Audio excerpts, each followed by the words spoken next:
오늘 우리 함께 나누실 말씀은 창세기 15장 1절에서 7절까지의 말씀, 구약성경 17쪽입니다. 창세기 15장 1절에서 7절까지의 말씀입니다. 창세기 15장 1절에서 우리 7절까지의 말씀, 우리 다 같이 함께 한 목소리로 읽겠습니다. 이후에 여호와의 말씀이 환상 중에 아브라함에게 임하여 이르시되, 아브라함아 두려워하지 말라. 나는 네 방패요 너의 지극히 큰 상급이니라. 아브라함이 이르되 주 여호와여 무엇을 내게 주시려 하시나이까? 나는 자식이 없사오니 나의 상속자는 이 다메섹 사람 엘리에셀이니이다. 아브라함이 또 이르되 주께서 내게 씨를 주지 아니하셨으니 내 집에서 길린 자가 내 상속자가 될 것이니이다. 여호와의 말씀이 그에게 임하여 이르시되 그 사람이 내 상속자가 아니라 내 몸에서 날 자가 내 상속자가 되리라 하시고, 그를 이끌고 밖으로 나가 이르시되 하늘을 우러러 뭇별을 셀 수 있나 보라. 또 그에게 이르시되 내 자손이 이와 같으리라. 아브라함이 여호와를 믿으니 여호와께서 그 이를 그의 의로 여기시고, 또 그에게 이르시되 나는 이 땅을 내게 주어 소유를 삼게 하려고 너를 갈대아인의 우르에서 이끌어낸 여호와니라. 아멘. 할렐루야. 옆에 있는 분들과 인사 나누겠습니다. 반갑습니다. 감사합니다. 금요일 밤 예배에 나오신 여러분 한 분 한 분들을 진심으로 축복합니다. 오늘은 창세기 15장 1절에서 7절까지의 말씀을 가지고 제목을 그냥 이렇게 정해봤습니다. 아브라함의 기도라는 제목으로 함께 은혜를 나누고자 하는데요. 우리가 아브라함의 이 기도를 통해서 우리의 기도를 다시금 점검하고 우리가 어떤 기도로 이 밤에 기도해야 하는지에 대한 부분들을 함께 나누는 시간을 갖도록 하겠습니다. 우리가 보통 아브라함을 믿음의 조상이라고 부릅니다. 믿음의 조상. 그러면 여러분, 믿음의 조상이라고 불리는 이유는 무엇일까요? 그만큼 아브라함의 믿음이 좋았다는 의미이기도 하고, 또 믿음의 조상이라는 말은 어쩌면 믿음의 표준과 같은 사람이다, 기준과 같은 사람이다, 이렇게 이야기하는 것일 수도 있어요. 이제 어제 제자훈련 저희들이 이제 종강을 했는데, 제자훈련생들이 모두가 다 이구동성으로 얘기하는 게 뭐냐, 이번에 제자훈련을 통해서 그 믿음의 기준이 세워진 것 같다, 이런 얘기를 하더라고요. 믿음이 연약했던 사람들도, 믿음이 있었다고 생각했던 사람들도 믿음의 신앙의 이제 기준이 다시금 세워지게 되었다, 이렇게 고백을 하더라고요. 참 감사한 일이죠. 그러니까 굉장히 중요한 겁니다. 이게 기준이라는 거, 표준이라는 거 굉장히 중요하잖아요. 그러면 믿음의 표준, 믿음의 기준이 바로 누구라는 겁니까? 아브라함이라는 거예요. 그러니까 적어도 우리가 뭐 이렇게 얘기하면 되겠죠. 우리가 믿음이 있다, 뭐 이렇게 얘기한다면 그 표준과 기준은 누구여야 된다는 거예요? 아브라함이 돼야 된다는 거죠. 여러분, 그렇게 생각하면 우리가 믿음이 상당히 어떻습니까, 여러분? 믿음이 있다고 생각을 하지만 과연 내가 아브라함 같은 믿음이 있을까라는 생각이 들기도 하죠. 자식을, 이삭을 그렇게 하나님 앞에 바칠 수 있을까? 여러분들, 우리가 생각해 보면 그게 표준이란 말이에요. 지금 그게 기준이란 말이에요. 하나님이 그것을 의로 여기시고 또 그게 복을 주셨단 말이죠. 그러면 아브라함이 기준이라는 말인데 우리가 그 정도의 믿음을 갖고 있는가라는 것도 우리가 한번 생각해 볼 필요가 있는 것이죠. 그리고 적어도 이런 생각도 해볼 수도 있습니다. 아브라함이 믿음의 조상이 되려면 적어도 믿음에 있어서는 아브라함의 믿음의 이 DNA가 흐른다는 의미도 있을 거예요. 그러니까는 적어도 우리가 믿음이 있다고 얘기한다면 아브라함의 믿음의 DNA가 우리한테도 이렇게 흘러가야 된다라는 생각을 할 수 있습니다. 그래서 말씀드린 것처럼 아브라함의 믿음을 따르고 또 아브라함의 믿음을 표준 삼아 살아갈 때 비로소 우리가 누구를 그 믿음의 조상이라고 부를 수 있느냐? 아브라함이 우리의 믿음의 조상이야. 혈통적으로는 아니잖아요, 그죠? 우리가 혈통적으로는 믿음이 조상이 될 수는 없지만 믿음으로는 조상이 될 수 있는 거죠. 그러니까 그 믿음을 따라가면 우리도 조상이 될 수 있다. 여러분, 그러니까 저와 여러분 오늘 이 밤에 우리가 아브라함을 믿음의 조상 삼아서, 그죠? 믿음의 표준을 삼아서 아브라함의 믿음의 DNA를 좀 따라갈 수 있는 그런 저와 여러분이 되시기를 간절히 축복합니다. 자, 그런데 여러분, 그렇다면 여러분 우리가 한번 생각해 볼 필요가 있죠. 그러면 아브라함이 정말 믿음이 좋았을까? 예. 여러분 정말 아브라함이 믿음이 좋았을까요? 뭐 좋았죠. 안 좋았으면 믿음의 조상이 될 수가 없겠죠. 근데 처음부터 좋았던 것은 아니었어요. 그가 믿음이 만들어지고 다져지는 시간이 최소한 25년에 30년이 걸려요. 그죠? 아브라함이 이삭을 낳기까지 25년이 걸리잖아요. 그리고 이삭을 낳고 나서 이삭을 하나님 앞에 바칠 때에도 한 15년 이상이 걸린단 말이에요, 시간이. 그러니까 실제로 그의 믿음이 완성되어지는 시간이 어느 정도의 시간이 걸리면 적게는 25년에서 많게는 40년의 시간이 걸리는 거예요. 여러분 한번 생각해 보시죠. 여러분들 신앙의 경력이, 경력이라고 얘기하면 뭐하지만 예수 믿고 지금 사신 지 얼마나 되셨습니까? 한 40년 되셨습니까 이제? 그러면 이제쯤 그 반열에 서셔야 되는데, 할렐루야, 그렇게 될 줄 믿습니다. 만약에 내가 아이고 내 인생 아직까지 예수 믿은 지 얼마 안 됐는데 라고 생각하더라도 이건 그렇다고 해서 뭐 반드시 40년이 걸리는 건 아니고요. 그렇다고 반드시 뭐 하루 만에 뭐 된다는 소리도 아닙니다. 그래서 시간적인 문제는 그렇게 크게 중요하진 않지만 적어도 우리가 다져지는 시간이 필요하다는 거죠. 신앙은 다져져야 됩니다. 근데 이제 그래서 이 아브라함이 처음부터 믿음이 좋았던 건 아니에요. 근데 오늘 본문에 여러분들 7절 말씀에 보면 하나님이 콕 집어 얘기하시는 건 한 가지가 있어요. 여러분 콕 집어 얘기하시는 건 한 가지가 있어요. 7절 말씀 한번 보시겠어요? 7절 말씀을 다 같이 한번 읽어볼까요? 시작. 또 그에게 이르시되 나는 이 땅을 내게 주어 소유를 삼게 하려고 너를 갈대아인의 우르에서 이끌어낸 여호와니라, 이렇게 얘기하시죠. 뭐가 콕 집어 주님이 얘기하신 걸까요? 여기서 하나님이 여러분 처음에 아브라함을 불렀을 때가 어디에서 처음으로 아브라함을 불렀었냐면 이 갈대아 우르에서 불렀어요. 그때 하나님이 갈대아 우르에서 처음으로 이 아브라함을 불렀을 때 하나님이 아브라함에게 뭐라고 말씀하시는지 여러분들 혹시 기억하십니까? 네 본토, 친척, 아비의 집을 떠나라, 이렇게 있어요. 그럼 여러분 이 말을 그대로 따라야 되죠. 그렇잖아요. 그러니까 하나님의 말씀을 따르려면, 이왕지사 따르려면 그대로 따라야 되는데 그대로 따랐을까요? 안 따랐을까요? 잘 생각해 보세요. 뭐 퀴즈 내는 것 같아 보이는데 잘 생각해 보면 따랐느냐? 여러분들 이 아브라함의 스토리를 알아야지 되는데, 이거 아브라함의 스토리를 다 얘기하려면 시간이 많이 걸리지만 한 가지는 이게 분명한 게 뭐냐면 떠나긴 떠났어요. 갈대아 우르에서. 그런데 아비의 집을 떠나라는 말은 아비도 떠나라는 말이죠. 친척도 떠나라는 말이죠. 그러니까 호렬단신으로 어디를 가라? 내가 지시할 땅으로 가라라는 의미였어요. 그런데 처음부터 가족들을 이끌고 가다가 어디에 머물게 됩니까? 하란이라는 곳에 정착을 하게 돼요. 거기서 어떤 일이 벌어지게 되냐면 아버지도 죽고 동생도 죽어요. 그러니까 처음부터 하나님을 믿고는 집을 떠나기는 했으나 아비도 떠나지 못하고 친척도 못 떠난 거죠. 같이 간 겁니다. 같이. 그러니까 여러분 결국에는 어떻게 보게 된다면 그제서야 이제 하란에서 아버지도 죽고 이제 동생도 죽고 그렇게 한 다음에 또 거기서 하나님께서 지시할 땅으로 가라 이해서 갔는데 그때도 또 누구를 데려갑니까? 조카 롯을 데리고 가요. 룻을 데리고 가요. 이 롯을 데리고 간단 말이에요. 그러니까 거기서도 친척을 떠나야 되는 거예요. 그러니까 그것까지가 시간이 오래 걸린 거죠. 아주 오랜 시간이 걸린 거죠. 그러니까 생각해 보면 결국 갈대아 우르에서 떠났다. 근데 갈대아 우르에서 떠났을 때 너 정말로 내 말 잘 들었었냐? 어쩌면 주님이 그렇게 묻고 계신 것 같다는 생각이 들어요. 내가 너한테 갈대아 우르에서 떠날 때 분명히 네 본토를 떠날 때 아비도 떠나고 친척도 떠나고 다 떠나라 그랬는데 너 아버지랑 같이 갔었잖아. 그리고 너 친척이랑 같이 갔었잖아. 그래도 내가 너를 계속 이끌어 왔단다.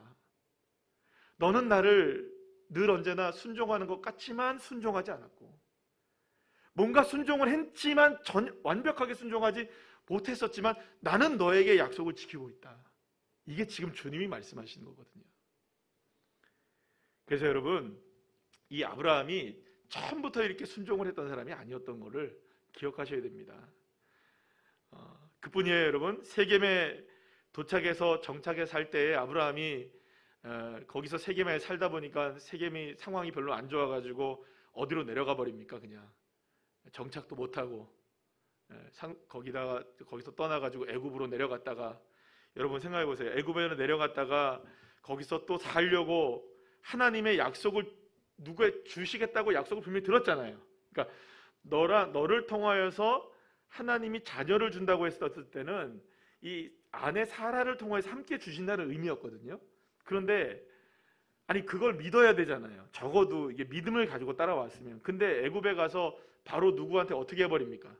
바로에게 자기의 자기 사라를 자기 누이라고 얘기를 해버리잖아요. 그러면 여러분, 누이라고 얘기해버리면 어떻게 됩니까? 그날 저녁에 동침을 하려고 했단 말이에요. 그러면 어떻게 되는 거예요, 여러분? 이게 족보가 이상해지잖아요. 그럼 믿었을까요? 안 믿었을까요? 제대로 믿은 걸까요? 아브라함은 분명 못한 것이 참 많은 인생이었습니다. 문제도 많았습니다. 자, 그런데 중요한 건 뭐냐? 아브라함에게는요, 처음부터 문제가 있었어요. 떠날 때부터 문제가 있었어요. 도착해도 문제가 있었어요. 또 도망가기도 했어요. 수없이 많은 문제점들이 많고 그에게는 연약한 점들도 많고 못한 것들이 많지만 놀라운 사실은 뭐냐면 하나님이 그를 붙들고 계셨다는 거예요. 하나님이 붙들고 계셨다. 하나님이 아브라함을 향한 손을 놓지 않고 계셨다는 거죠. 하나님은 언제나 아브라함을 붙잡아 주셨고 언제나 곁길로 갈 때마다 제자리로 돌려놓으셨고 온전하지 못할 때마다 하나님은 그를 되돌이켜셔서 그 자리로 돌아오게 하시는 거예요. 사랑하는 여러분, 이게 하나님의 은혜인 줄로 믿으시길 바랍니다. 하나님의 은혜가 아니면 아브라함은 믿음의 조상이 될 수가 없었던 사람이에요. 어쩌면 우리와 같이 너무나 평범하고 문제도 많고 연약한 인간이었기 때문에 사실은 본받을 만한 사람이 아닌 거예요. 믿음의 조상, 사실은 죄송합니다. 이렇게 아브라함이 지금도 듣고 있겠지만 아브라함도 알 테니까 처음부터 아브라함이 믿음의 조상 깜이었느냐? 깜도 안 되는 사람이죠. 그렇기 때문에 우리가 아브라함을 통해 알 수 있는 것은 아브라함의 위대함이 아니라 그런 사람도 하나님이 붙들어 주시니까 믿음의 조상이 되더라. 오직 하나님의 은혜만이 아브라함 같은 사람도 믿음의 조상 되게 하시는 놀라운 반전의 역사, 역전의 역사가 일어나게 되는 줄로 믿으시길 바랍니다. 그래서 여러분, 사랑하는 여러분, 그래서 우리에게 희망이 있는 거 아니겠어요? 비록 우리의 삶이 온전하지 못하고 늘 부족하고 연약하고 순종하는 것 같으나 순종하지 않고, 그죠? 기도하는 것 같으나 기도하지 않고, 성령에 충만한 것 같으나 성령 충만과 거리가 멀어가는, 늘 언제나 문제 앞에서 두려움에 떨고 있고 부족하고 연약하고 생각하면 다 그렇단 말이죠. 그런데 그렇게 살아가도 놀라운 것은 하나님이 나를 택해 주셨고 하나님이 아브라함같이 나를 이끌어 가셔서 결국에는 믿음의 조상인 아브라함과 같이 우리도 그 믿음의 DNA를 따라가게 한다는 건 어떤 의미냐? 내가 너를 이끌리라. 내가 너를 붙들어 주리라. 참으로 내가 의로 오른손으로 너를 붙들어 주리라. 할렐루야. 가능성의 문은 하나님이 열어주시는 겁니다. 아브라함이 백날 자신의 노력으로 가능성의 문을 열으려고 했어도 열려지지 않는 겁니다. 그러나 주님이 가능성의 문을 열어주시죠. 내가 하는 게 아니라 하나님이 하시기 때문에. 그래서 여러분, 하나님이 하신다는 것은 놀라운 믿음의 고백입니다. 그래서 여러분, 날마다 어떤 상황에서든지 이게 우리의 눈에 좋아 보이든 좋지 못해 보이든 하나님이 하셨습니다. 때로는 깨지고 넘어지고 힘들고 눈물 날 때 있고 아픔을 경험할 때 있고 직진으로 가면 빠른 길인데 되돌아가야 하는 아픔도 있습니다. 근데 그때마다 고백하셔야 됩니다. 여호와 이래. 그래도 주님이 내 길 인도하십니다. 그래도 주님, 내 삶 주님이 역사하십니다. 무릎 꿇고 간절하게 그 자리에서 주님을 향해 기도하는 자녀를 하나님이 믿음의 조상인 아브라함의 DNA를 따라 그 사람을 그 반열에 세우시는 거죠. 그러니까 여러분, 저와 여러분에게 정말 필요한 믿음은 다른 거 하나도 아닙니다. 그저 그 자리에서 여호와 이레 하나님이 하셨습니다. 하나님이 또 하십니다. 돌아가도 은혜입니다. 멈춰가도 은혜입니다.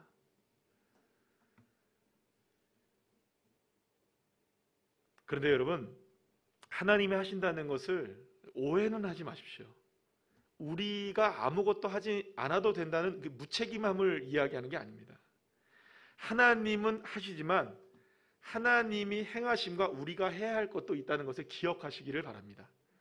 아브라함은 그저 하나님이 하신다고 가만히 넋놓고 있는 인생이 아니었어요. 그러니까 어쩌면 여러분, 하나님은 어떤 사람을 사랑하시느냐, 그래도 여러분, 그러니까 모르겠습니다. 이게 뭐 정답은 아닐지 모르겠지만 성경을 봐도 그렇고 임상적으로도 그런 것 같고요. 보면 가만히 있는 분보다 그래도 깨지고 넘어지고 자빠져도 뭐라도 하려고 하시는 분은 은혜를 받습니다. 어떻게든 뭐라도 하려고 하시는 분들은 하나님의 역사가 일어나요. 넘어지면서 쓰러지면서도 그래도 주님 앞에 나오게 돼 있어요. 그러니까 가만히 있는다는 이 말은 그냥 가만히 넋놓고 있으라는 말이 아니에요. 그래도 뭔가 움직이셔야 됩니다. 되든 안 되든 뭐라도 하셔야 됩니다. 주기도문이라도 외우셔야 돼요. 주기도문. 안 되면 진짜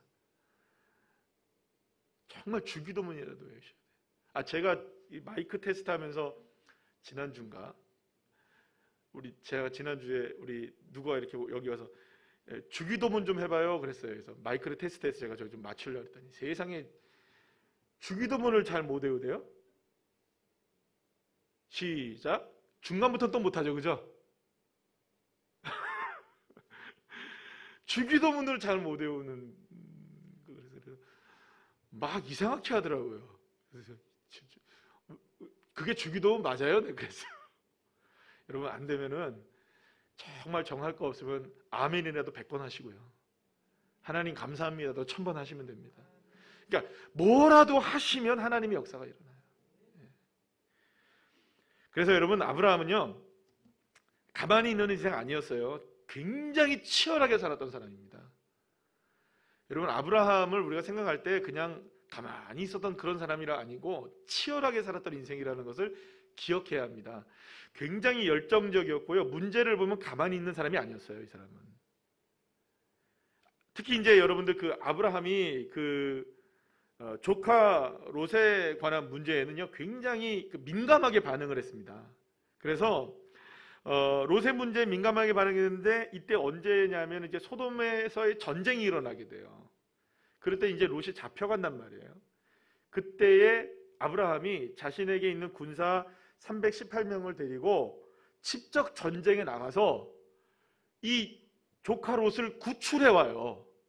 그리고 나서 거기에 전리품들을 다 가지고 와서 예루살렘의 살렘 왕이라는 그분이 나오게 되고, 그때 멜기세덱 나오고 막 이러잖아요, 그죠? 막 그런 장면들이 이렇게 쭉 보게 되면 막 직접적으로 막 들어가가지고 막 전쟁해가지고 조카 막 구해오고 그래요. 그리고 또 한 가지 거기에서 한 가지만 덧붙이게 된다면 소돔과 고모라가 멸망할 때 자기랑 상관없는 얘기잖아요. 근데 거기에 누가 살고 있었어요?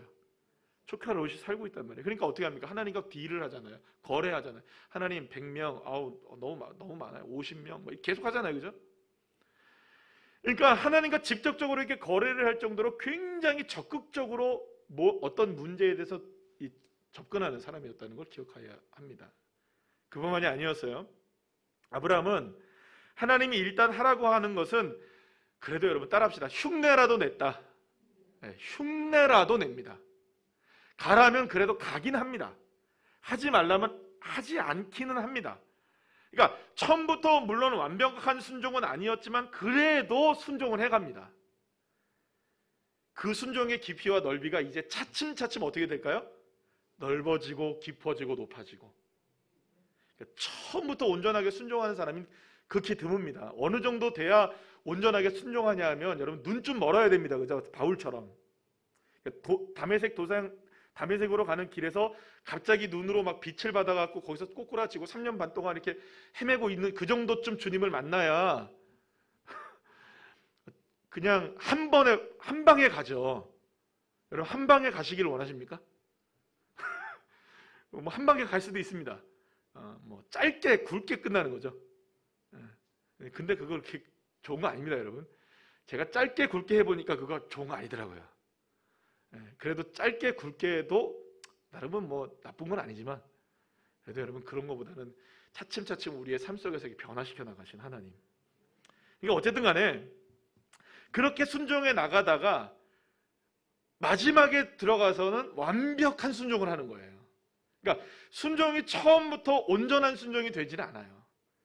순종처럼 보여지는 가짜 순종도 있고요. 그런 순종이 계속 진행되다가 결국에는 아브라함이 이삭을 하나님 앞에 다 번제물로 바쳐지는 그 온전한 순종의 모습까지 나가게 되었던 것이죠. 사랑하는 여러분, 열심 있는 사람이 하나님의 열심으로 하나가 될 수 있습니다. 순종하는 사람이 하나님의 완전한 순종의 자리로 나갈 수 있습니다. 결코 어느 한순간 갑자기 어쩌다 보니 이루어지는 것은 우리에게 없어요. 그러니 여러분, 주님도 저와 여러분의 열심을 응원하고 계십니다. 지금 고군분투하고 있는 이 모습을 응원하고 계시는 거죠. 그래도 어떻게 해서든지 금요일 밤에 나오고 새벽에 나오고 예배를 드리고 기도를 하려고 하는 애쓰는 모습을 주님이 보고 계신다는 거죠. 누군가를 위해서 한마디의 기도를 하고 있는 걸 보고 계신다는 거죠. 그런데 여러분, 그렇게 열심히 살아가는 사람을 하나님께서는 축복하십니다. 믿습니까? 사랑하는 여러분, 열심히는 그래서요 나이가 문제되는 것도 아니고요, 건강의 문제도 문제가 되는 것도 아니고 물질도 문제가 되는 게 아니에요. 열심만 가지면 하나님이 더 열심히 할 수 있도록 역사해 주시는 줄로 믿으시길 바랍니다.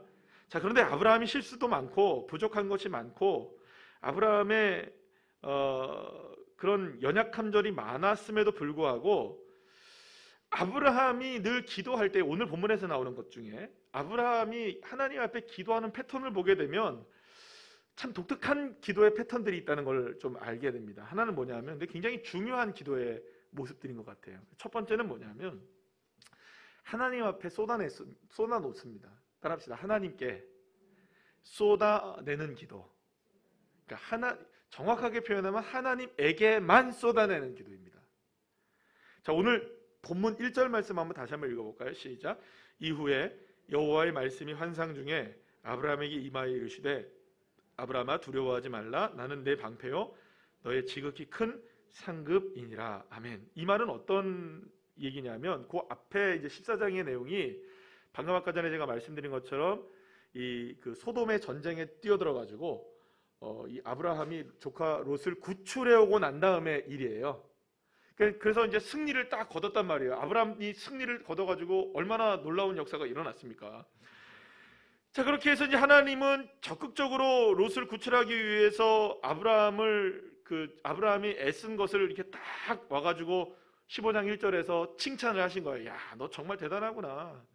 두려워 말라. 내가 너와 함께하고 내가 너의 방패가 될 것이고 내가 너의 지극히 큰 상급이 되어줄게. 딱 하나님이 이렇게 멋지게 딱 얘기하신 거예요. 여러분들 이런 말 들으면 기사입니까? 기죽습니까?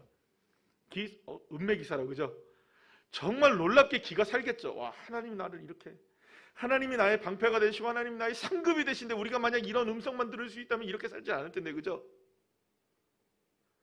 이런 음성이라도 한번 들으시는 저와 여러분 되시길 축복합니다. 이런 음성을 들었는데 우리 같으면 기가 막히고 코가 막혀서 하나님 앞에 감사금 내고 난리가 날 텐데, 여러분 안 그러시겠어요? 하나님이 나에게 딱 찾아오셔가지고 나는 너의 방패야, 나는 너의 큰 상급이다 이러면 여러분 우리는 기가 막히는 거예요. 놀라운 하나님의 역사죠. 하면 자랑하기에 바쁠 거예요 아마. 자, 그런데 이 음성을 들은 다음에 아브라함의 반응을 보십시오. 기가 막힙니다. 2절, 3절 말씀 한번 읽어볼까요? 시작. 아브라함이 이르되 주 여호와여 무엇을 내게 주시려 하나이까? 나는 자식이 없사오니 나의 상속자는 이 다메섹 사람 엘리에셀이니이다. 아브라함이 또 이르되 주께서 내게 씨를 주지 않으셨으니 내 집에서 길린 자가 내 상속자가 될 것이니이다. 이게 무슨 말일까요? 나는 너의 큰 상급이야. 나는 너의 방패야. 내가 너와 함께하고 있어. 내가 널 축복하고 있어. 하나님이 막 이렇게 얘기했는데 아브라함이 고개도 안 들고, 그런데 하나님 도대체 나에게 뭘 주시려고 그러시는 거예요? 이렇게 얘기하는 거예요. 지금 이 성경이라 굉장히 다소곳하게 뭘 주시려 하나이까 이렇게 했잖아요, 그죠? 근데 이런 표현이 아니고 굉장히 뭐랄까요? 어떤 표현일까 이게? 시큰둥한 반응을 하는 거예요. 뭘 주시려고 하시는데요? 하나님, 내 상속자 없어요. 내 집에서 난 자가 상속자가 되려면 저 다메섹의 사람 엘리에셀 하나밖에 없는데 어떡할 거예요? 나는 씨도 주시지 않으면서 무슨 상속을 하신다는 거예요 도대체? 내 집에서 길린 이 엘리에셀 이 사람이 내 상속자예요? 그러면? 그게 말이나 됩니까 하나님? 이러고 있는 거예요 지금. 좀 기가 막히죠 여러분? 이걸 한 번도 아니에요. 여러분들 보세요. 2번이나 그 얘기를 하는 거예요. 나의 상속자 누구냐? 엘리에셀 이거 2번이나 얘기하는 거예요. 나 상속자 없습니다. 나 상속자 없어요. 나 씨 주지 않으셨어요 하나님이? 분명히 하나님이 나에게 자손을 준다고 하셨는데 아직까지 씨 없어요. 상속자 지금까지도 엘리에셀 이 사람밖에 없어요. 근데 뭘 나보고 어떡하라고 해요? 지금 이러고 있는 거예요. 그러니까 어떻게 보면 빈정상한 거예요 하나님께. 나는 지금 이렇게 죽기 살기로 쫓아다니면서 조카나 구하고 있고, 그죠? 문제 많은 조카잖아요. 계속 구하고 다니고 있고, 쫓아다녀봐야 이렇게 여러분 생각해 보세요. 자기의 군사가 318명이면 많습니까 적습니까? 그 당시는 많은 거예요 여러분. 자기가 부리고 있는 군사가 318명이었으니까 적잖은 규모의 군사를 갖고 있을 정도로의 부한자가 된 사람이 누구냐? 이 아브라함이었단 말이에요. 영향력이 있었단 말이에요. 살렘 왕이 막 극진하게 모시고 난리가 나잖아요, 그죠? 소돔과 고모라 왕이 난리가 나잖아요, 그죠? 이 아브라함 때문에. 어마어마한 사람인 거예요. 그 어마어마한 사람이 뭐예요? 나는 상속자 없는데 하나님. 뭐 방패가 되고 기업이 되신다는데 지금 나는 상속자 없어요. 지금 이렇게 얘기하고 있는 거예요. 그런데요 여러분, 여기서 우리가 한 가지 알아야 될 게 있습니다. 어떻게 보면 굉장히 건방져 보이고 어떻게 보면 하나님 앞에 어떻게 이렇게 불경스럽게 할 수 있는가라고 생각할지 모르겠지만, 여기서 정말 중요한 건 뭐냐면 처음에 제가 말씀드렸죠. 하나님에게만 쏟아냈다. 아브라함은 결코 누군가에게 자신의 감정을 쏟아내지 않았습니다. 자기 롯에게도 아내 사라에게도 주변 사람들에게도 그 누구에게도 자신의 감정을 요만큼도 드러내지 않았어요. 그러나 하나님 앞에서 한없이 자기의 자존심도 내려놓고 하나님 앞에는 자기의 있는 그 마음 모든 것들을 다 쏟아내놓는 거예요. 하나님에게만. 아브라함은 사람에게 불평하지 않았습니다. 혼잣말로 푸념한 것도 아니었습니다. 오직 하나님께만 기도로 쏟아내었던 거예요. 여러분, 그래서요 하나님은 우리의 기도를 들으시되 정말 하나님에게만 부르짖는 그 기도를 들어주신 하나님. 진짜 기도는 여러분 하나님에게만 하셔야 돼요. 사람에게 해봐야 다 헛방입니다. 여러분, 사람이 위로해 줄 것 같죠? 위로 안 됩니다. 사람이 여러분 도와줄 것 같죠? 도움이 안 됩니다. 하나님만이 도움이십니다. 하나님만이 진짜 기업이시기 때문에, 하나님만이 능력이시니까. 사랑하는 여러분, 그래서 우리는 하나님에게만 쏟아내셔야 돼요. 그래서 하나님에게는 모든 걸 드러낼 수 있어야 돼요. 여러분, 하나님께까지 감추시렵니까? 하나님께 감추시렵니까? 여러분, 하나님께 감출 게 뭐가 있겠어요? 하나님은 오늘 우리가 주님 앞에 내 마음을 드러내기를 원하시고 계셔요. 내 마음을 쏟아내라. 은밀한 중에 보시는 주님이 도우시는 하나님. 주님에게만 은밀하십시오. 하나님 앞에 주님에게만 마음을 쏟아냈던 이 아브라함의 기도가 저와 여러분의 기도가 되시기를 간절히 축원합니다. 두 번째는 뭐냐면, 따라합시다. 듣는 기도. 아브라함은 하나님의 말씀을 들었어요. 그렇게 자신의 감정을 다 쏟아낸 다음에 마음이 상했잖아요. 마음이 상했는데 쏟아낸 후에 하나님의 말씀을 그저 듣습니다. 결코 자기의 상한 감정만 쏟아내놓고 자리를 떠나버리는 그런 사람이 아니었어요. 그리고 마음이 상한 채로 살아가는 사람도 아니었어요. 마음을 쏟아냈으면 쏟아낸 그 자리에 하나님의 말씀을 채워야 되는 거죠. 하나님의 음성을 채워야 되는 거죠. 하나님의 뜻을 채워야 되는 거죠. 하나님의 응답을 채워야 되는 거죠. 그래서 여러분 오늘 본문 4절 말씀 읽어볼까요? 시작. 여호와의 말씀이 그에게 임하여 이르시되, 그 사람이 내 상속자가 아니라 내 몸에서 날 자가 내 상속자가 되리라 하시고. 할렐루야. 주님 정확하게 얘기하시잖아요. 네 마음 상한 거 알고 있다. 너 상속자 때문에 지금 마음 상한 거 내가 모를 줄 아느냐. 그 사람 아니야. 임하셔서 말씀하시는 거예요. 내 마음을 쏟아냈더니 그 마음에 임하셔서 주님이 뭐라고 하시냐. 네 몸에서 날짜가 상속자다. 정확하게 하나님 말씀하셔요. 너무나 정확하게. 그러니 여러분, 우리에게 중요한 건 뭐냐면 정확하게 쏟아내셔야 됩니다. 정확하지 않으면 안 돼요. 그래야 정확하게 응답을 받습니다. 아브라함은 자신의 공허한 마음이 하나님의 말씀으로 채워지게 하는 것을 경험했어요. 하나님의 말씀을 들었습니다. 자신의 마음만 쏟아내는 것이 전부가 아니었던 것이요, 하나님의 음성을 듣는 자리로 나아가는 겁니다. 사랑하는 여러분, 하나님의 음성을 들으시기를 축복합니다. 진짜 기도의 완성은 내 마음을 쏟아내는 것으로 끝나는 것이 아니라 하나님의 음성을 듣는 자리로까지 나가셔야 됩니다. 하나님이 내 마음에 말씀하시도록, 하나님이 내 속에 역사하시도록, 하나님이 응답하시도록 그 말씀에 귀를 기울이며 우리의 영적인 안테나를 딱 세워서 주님의 말씀에 귀를 기울이는 저와 여러분 되시기를 간절히 축복합니다. 세 번째는 뭐냐면, 아브라함의 기도는 표현을 이렇게 한번 해봤어요. 한번 따라해 볼까요? 설득당하는 기도.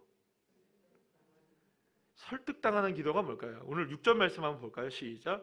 아브라함이 여호와를 믿으니 여호와께서 이를 그의 의로 여기시고 라고 얘기해요. 그러니까 아브라함이 의롭다고 지금 칭함을 받는 거예요. 여호와 하나님께서 아브라함을 얘 정말 의롭구나 라고 여겨지는 거예요.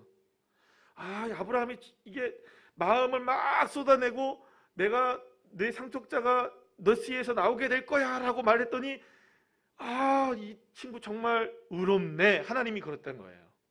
그럼 뭐 때문에 의로웠던 겁니까? 아브라함이 여호와를 어떻게 했다고요? 믿으니 그런 거예요. 이게 믿으니라는 말은 무슨 말이냐? 앞에 이 얘기가 뭡니까? 아니야. 그 사람이 너의 상속자가 아니고 네 몸에서 날 씨가 네 상속자가 될 거야 라고 하나님이 말씀하신 것을 누가 믿었던 겁니까? 아브라함이 믿었던 거예요. 그런데 현실 어떻습니까? 지금 점점 나이는 들어가고 있고 지금 기미는 하나도 보이지 않고 있고, 그렇잖아요? 아무것도 지금 이루어진 게 없잖아요? 그거 말씀하신 지가 엊그제예요? 아니에요. 수십 년 전에 얘기하셨단 말이에요. 근데 여전히 아무것도 이루어지지 않고 있는데도 불구하고 자신의 마음을 쏟아내놓고 아니야, 네 씨에서 나올 거야 라고 주님이 말씀하시자 아브라함이 하나님의 말씀에 설득을 당한 겁니다. 이해가 되시겠습니까? 아브라함은 하나님 앞에서 하나님을 더 이상 믿을 수 없다고, 더 이상 기다릴 수 없다고, 나는 이제부터 내 방식대로 살겠다고까지 하나님 말씀하면서 자신의 마음을 쏟아내놨는데, 그러자 하나님은 격앙되어 있는 아브라함을 데리고 나가셔서 하늘의 별들을 딱 보여주시며 네 자손들이 이럴 것이라고 약속을 딱 하시며, 그리고 하나님이 설득하시는 거야. 야, 걱정하지 마. 하늘의 별처럼, 바다의 모래처럼 네 자손은 분명히 많을 거야. 그리고 이것은 너의 씨로부터 시작될 거야. 그러니까 아브라함이 거기에 설득을 확 당해버린 거예요. 아니, 보인 게 있습니까? 지금 뭔가 사인을 해주셨습니까? 하나님이? 뭐 계약서 있습니까? 아무것도 없잖아요. 근데 그 말씀을 믿었다는 말은 설득을 당했다는 의미예요. 사랑하는 여러분, 그래서 여러분, 하나님께 어떻게 보면 이렇습니다. 아브라함이 의롭다고 여겨짐을 받게 된 이유 중에 하나는 하나님의 말씀에 설득을 당한 것이라고 볼 수 있어요. 그럼 결국에 뭐냐? 하나님께 설득당하는 사람이 믿음의 사람인 거죠. 여러분, 하나님이 여러분들을 설득하실 때 여러분 믿으시길 축복합니다. 아, 그렇지. 내 상황은 이래도 주님께서 내 길을 시온의 데려기를 여신다 하셨으니 나는 지금 내 삶이 골짜기의 삶이라 할지라도 주님이 시온의 데려기를 여신다 하셨으니 믿습니다. 설득당하는 거죠. 할렐루야. 이게 믿음인 겁니다. 내 삶이 주님의 말씀에 설득을 당하고 내 삶이 주님의 말씀에 인도함을 받을 때 그때 비로소 믿음의 역사가 일어나게 되는 것이죠. 그렇기 때문에 기도 역시 하나님께 설득당하는 기도가 필요합니다. 기도할 때 하나님을 설득하는 자리로 나가는 게 아니라, 여러분, 그래서 이게 중요한 거죠. 하나님을 설득하지 마시고요, 설득을 당하셔야 됩니다. 자꾸 우리는 기도로 하나님을 설득하려고 그래요. 하나님을 자꾸 설명하려고 그래요. 하나님, 이건 이렇게 돼야 되잖아요. 이건 저렇게 돼야 되잖아요. 이건 이렇게 하는 게 좋지 않겠어요? 이건 저렇게 하는 게 좋지 않겠어요? 주님을 설득하려고 하지 마시고 주님께 설득을 당하십시오. 그럼에도 불구하고 내가 너와 함께하구나. 그럼에도 불구하고 너를 통해서 일한다. 그럼에도 불구하고 너를 통해 역사한다. 그러면 아멘 하시는 겁니다. 그렇게 하나님이 설득하셨고 설득당했으니 이제부터 하나님의 사람으로 빚어져 나가는 것은 누가 책임지실까요? 그럼 결국에는 하나님이 책임져 주시는 거겠죠. 사랑하는 여러분, 말씀을 맺으려고 하는데요, 아브라함은 완전한 사람이 아니었습니다. 그러나 그는 자신의 부족함이 하나님의 채워지심으로, 인도하심으로, 역사하심으로 채워지기를 간절히 소망했고, 하나님의 손길만이 자신의 삶을 온전히 채울 수 있는 분이라는 사실을 믿게 되었던 것이죠. 그리고 이것이 아브라함이 어쩌면 믿음의 조상으로 세워지게 된 이유가 아니겠습니까? 사랑하는 여러분, 오늘 우리가 이 밤에 하나님께 우리가 이와 같은 방식으로 우리가 기도를 한다면, 그래서 하나님께만, 여기에는 많은 의미들이 포함되어 있지만 이걸 다 설명하려면 힘들죠. 하나님께만입니다. 사람이 아닌, 누가 아닌. 이 말은 여러분 오해도 하지 마세요. 이게 자꾸 꼬리가 물려지면 길어지긴 하지만 이건 뭐 중복이다 뭐 이런 얘기가 아니고요. 내 마음을 쏟아내는 것은 주님에게만 쏟아내셔야 돼요. 쏟아내는 거. 주님만 아시니까요. 주님만 우리를 어루만져 주시니까요. 내 마음은 주님께만 쏟아내시고 거기에 하나님의 말씀을 채우시고 하나님의 음성을 들으셔야 돼요. 그리고 하나님께 설득 당하십시오. 주님 믿으라 하면 그냥 믿는 겁니다. 내 상황이 어떻든, 내 모습이 어떻든, 지금 내가 보이는 것이 아무것도 보이지 않는 안개와 같을지라도 주님 가라 하시면 가고요. 주님 때문에 갑니다. 주님 때문에 멈춥니다. 주님 때문에 돌아갑니다. 주님 때문에 손해봅니다. 주님 때문에 내가 이렇게 멈춥니다. 주님 때문에 내가 이렇게 합니다. 그러니 주님 나를 빚어주시고 주님 나를 만들어 가시고, 그럴 때 아브라함에게 일어났던 기적, 별처럼 바다의 모래처럼 하나님 만들어 가시는 하나님의 역사를 저와 여러분에게도 풍성하게 허락해 주실 줄로 믿습니다.